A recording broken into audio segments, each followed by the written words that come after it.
Here I have Motorola Moto G42, and today I'm going to show you how you can turn on or off camera watermark on this device.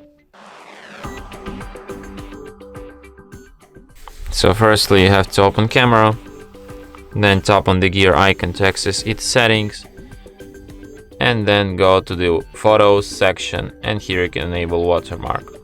So you can add timestamp and also device watermark.